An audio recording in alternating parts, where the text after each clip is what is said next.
Hello my dears, and welcome back to my corner of the internet. I'm Shannon, and tonight I've got another book talk video to share with you guys.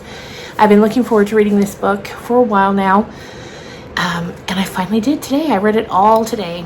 I could not put it down. I figured it was going to take me a while to read, but nope, it did not. And today we were talking about Yellowface by R.F Kuang. I've heard a lot of good things about this author. I know she wrote fantasy before this. She wrote a trilogy, I think, called The Poppy Wars. And then she wrote one that was really popular. All the booktubers I watched talked about it and loved it, Babel. And then this one, which is more literary fiction, bit of a thriller.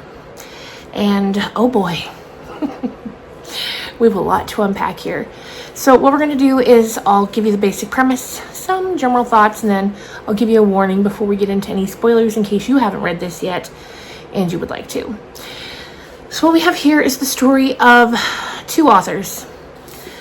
The first, who is the POV character in this, is a woman in her late 20s, a white woman named June Hayward, and she went to Yale, and she's an author. She put out her first book to kind of,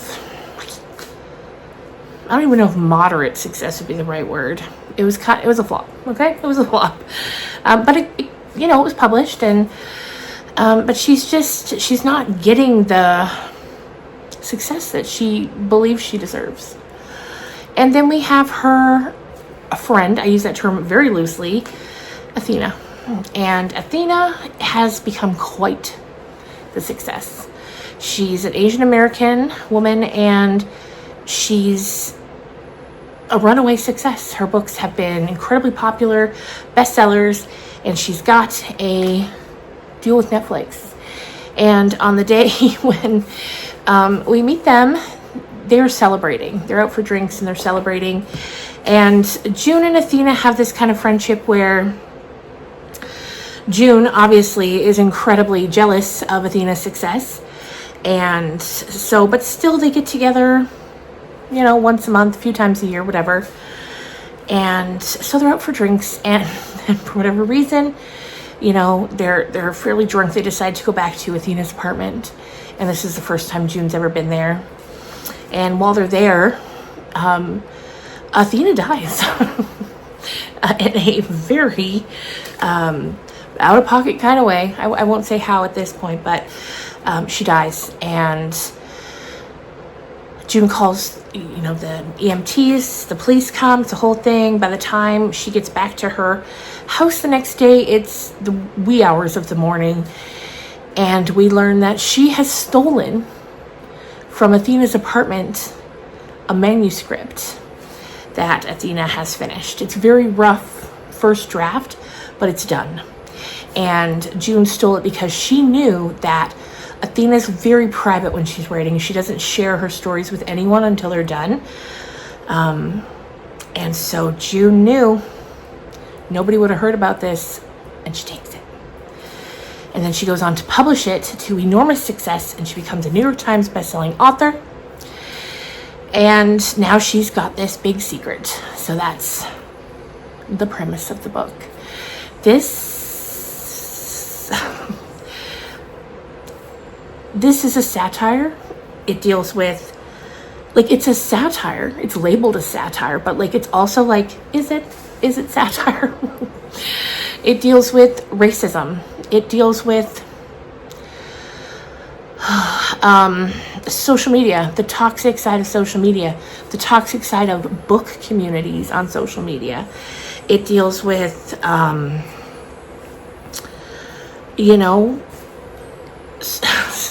so many things. We'll be here all night unpacking it all. But racism, isolation, loneliness, social media, the publishing world, the way that it works. And I thought it was incredible. Like I said, I read it all today. I couldn't put it down. And so the thing that comes into play, which you could probably tell by the title of the book, is that the manuscript that she steals is about Chinese laborers in World War I. and June is a white woman. So that's all I'm gonna say if you don't want spoilers. But it's so good. It's compulsively readable. It is very timely, very, I know, I think some people might read it and think it was a little too on the nose, but like, it works for this. It works for it. So I think it's gonna be 5 stars for me. I loved it. And we'll get more into why now. So if you don't want any spoilers, it's time to skedaddle on out of here. Okay.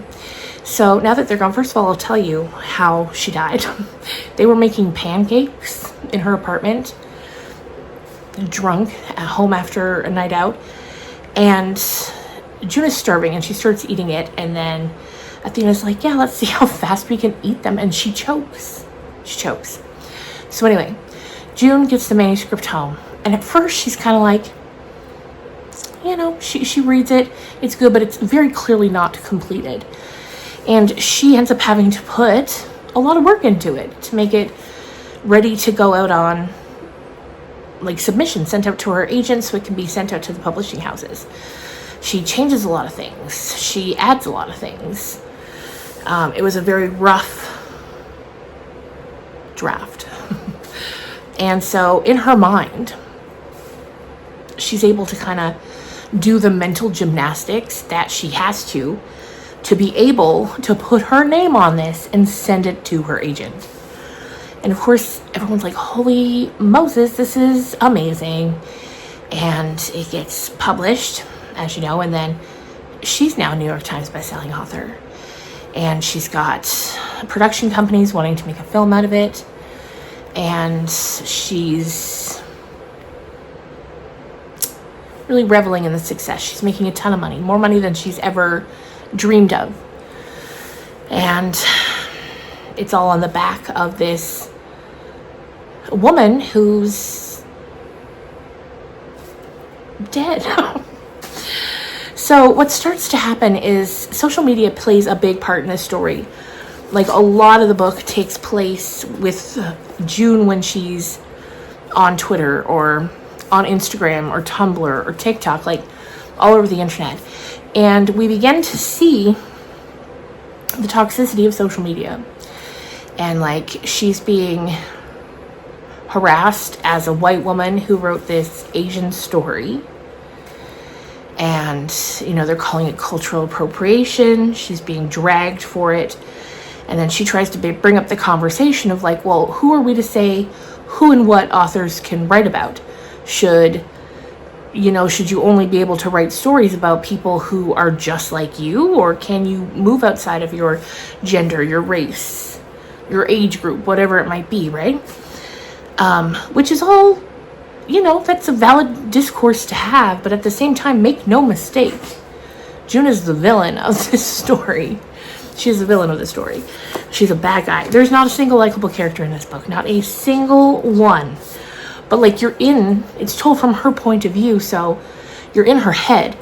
And I thought it was very interesting because even though she's terrible, she is terrible, there are times when you feel for her. First of all, she's being like, it's one thing to have discourse on the internet, but it's another thing when you're going out of your way to message people.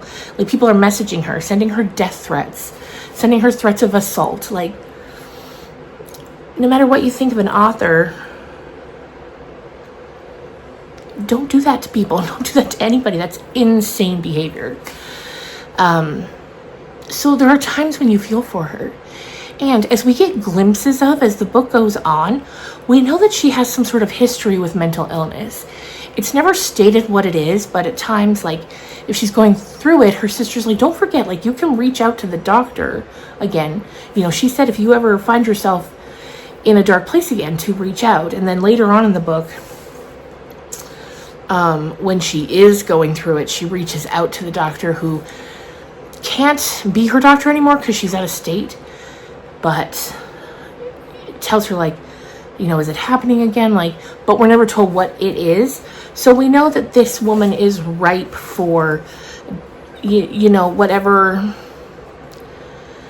when you see her going through it and the way that her thought process is working, once you get those hints of the history of mental illness, you're like, okay, there's more at play here. There's more nuance than we know.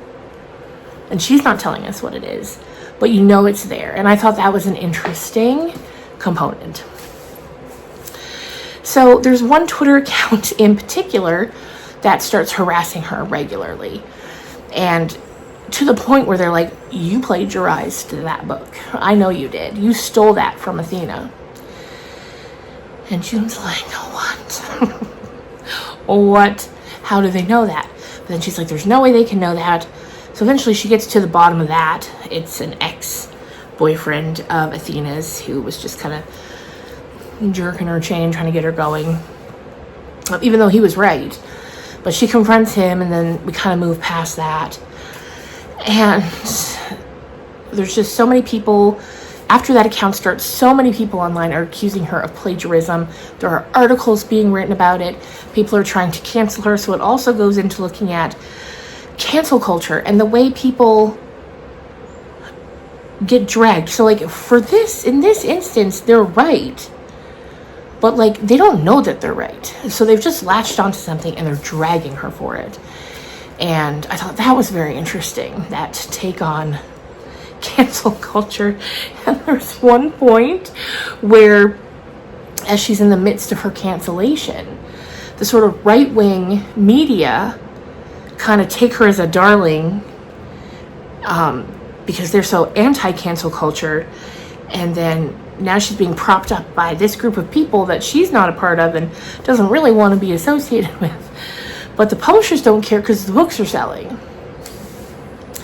But anyway, so she's trying to convince everyone she did not steal this book from Athena. And then she starts to write another one. And she makes the craziest decision at this point in the book. So that night she stole the manuscript. She not only stole that, she also stole a bunch of papers that were on Athena's desk. She's going through those papers. There's like random sentences written down, a paragraph here or there, and she finds one that really resonates with her and finally gets her juices flowing because she's got another book due for the publisher. And she takes this first paragraph and she uses it as the opening for this novella that she writes. Now, the paragraph was the only thing she stole from Athena for this one. And she ends up calling the book Mother Witch. And she uses her relationship with her own mother as inspiration for this story. But what she didn't know was that paragraph had been used by Athena in like a writing workshop or something. And she had like shared it with the group or submitted it or something. And the one journalist who had been gunning for her with the first book, she remembers and has a copy of this opening paragraph from the novella. So she immediately spits out another article where she is like, she's literally doing it again. She's plagiarizing from Athena again. Like, girl, why did you do that? Why did you not just, like, obviously don't steal in the first place, but if you're now trying to get away from plagiarism allegations, why'd you use that paragraph? Just use that paragraph as inspiration. Don't start the book with that paragraph. I was like, no, as I was reading. Anyway, so now she's trying to convince her publisher, like, no. Like, okay, me and Athena used to share things back and forth. Like, I guess I forgot it was hers and not mine. And they're like, And then they want to know once and for all, like, did you plagiarize that first book? And she maintains, no. She's like, me and Athena, she helped me a lot with the research. We had a lot of discussions while I was working on the book, but it is 100% my original story. So at this point, like, they don't care. The publisher's making money. The more controversy she's in, the more books she's selling. So by the time it comes to start another book, she can't think of anything because she's all tapped out on Athena's, ideas. And so she's just trying to kind of come up with something. At one point, her agent's like, what about, or her editor, he's like, what about working on IP stories? Which is when there's an existing intellectual property and they want a book to go with it. And she's like, well, isn't that only for like hack writers who can't make it? He's like, not necessarily, but she doesn't want to do that. She refuses. So as things are going along, she starts to get this idea. Because she's like, I need to get out of this hole that I'm in. So she gets this idea that she's going to write sort of a tell-all, but like disguised as fiction, like blurring the lines between what's real and what's fiction, about this whole situation with Athena and the stolen manuscript. So when we got to that part, I'm like, oh, is that what we're reading now? And so she's like, okay, and she's furiously writing, and it's pouring out of her. She hasn't told anyone about it yet, and all of a sudden an Instagram account, Athena's official Instagram account, is active all of a sudden. And they're making posts on Instagram, but like they've gotten rid of all of their followers, and so like these posts are targeted directly for June. And it's pictures of Athena. Meanwhile, like June's been thinking she's seeing Athena around, but like she saw this woman die, like. So then she's like, am I being haunted? Like, what is this? And she's losing it. She's unraveling, she's unhinged, and she's becoming unwell as she's getting more and more paranoid. And then so this Instagram account keeps posting terrifying pictures of what appears to be Athena, like with copies of the books. And it's like, so eventually she reaches out and she's like, okay, I give up. What do you want? And so she's told to go meet this person at this place.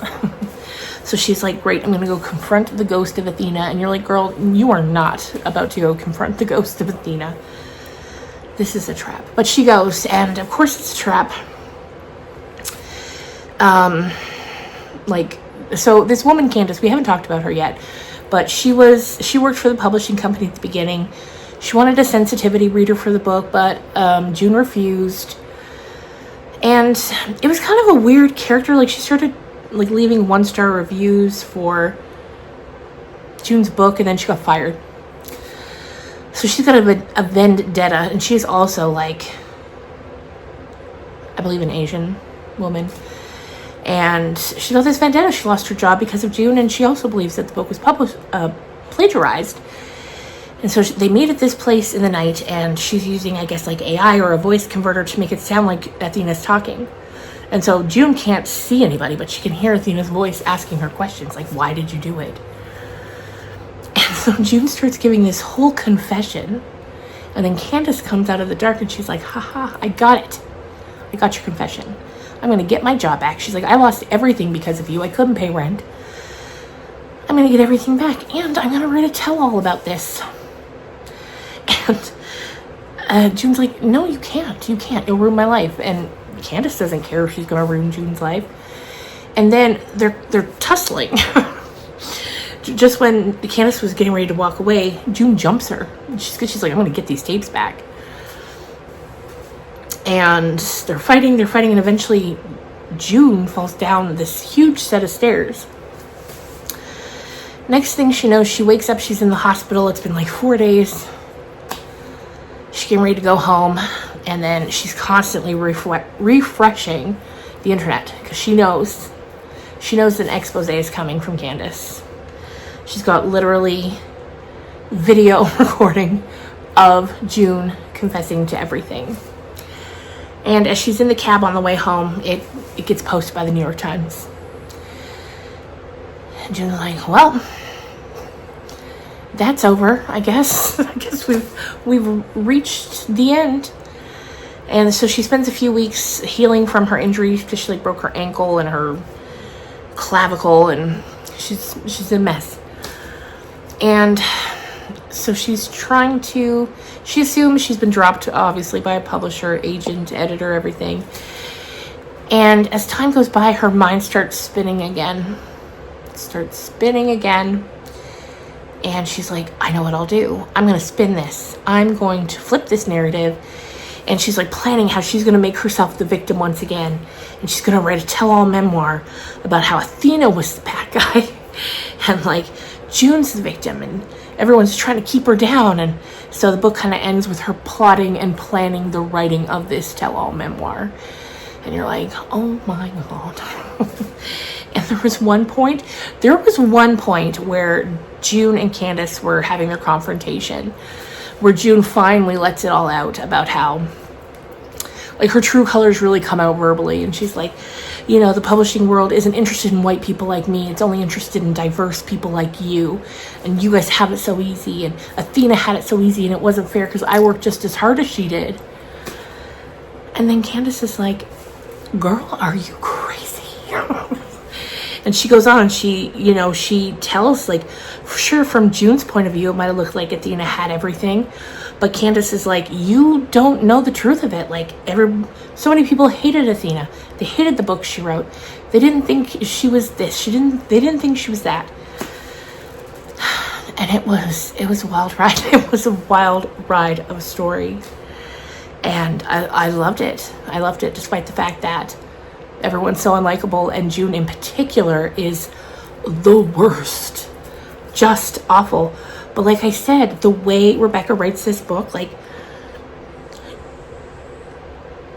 you feel for her because, first of all, clearly something's very wrong with her. And second, like, you feel for her. The way she's abused on the internet, the way, like, she's clearly struggling, but also she's entitled and terrible and a thief and a bad person all around. But I really enjoyed it. I definitely look forward to reading from R.F Kuang again in the future. This has a Reese's Book Club sticker on this, and if you've been around my channel for a while, you might know I've had bad luck with books with that sticker on it. And the last one I read, I was like, I'm never reading another Reese's Book Club book. But I had to make an exception for this one just because I had heard so many things and I was so intrigued, and I'm glad I did, because 5 stars. Loved it. Loved it. Such an interesting take. I loved that it was told from June's point of view like that. Like, what an interesting, I feel like this is such a ballsy book to write. Sort of a takedown of so many different things.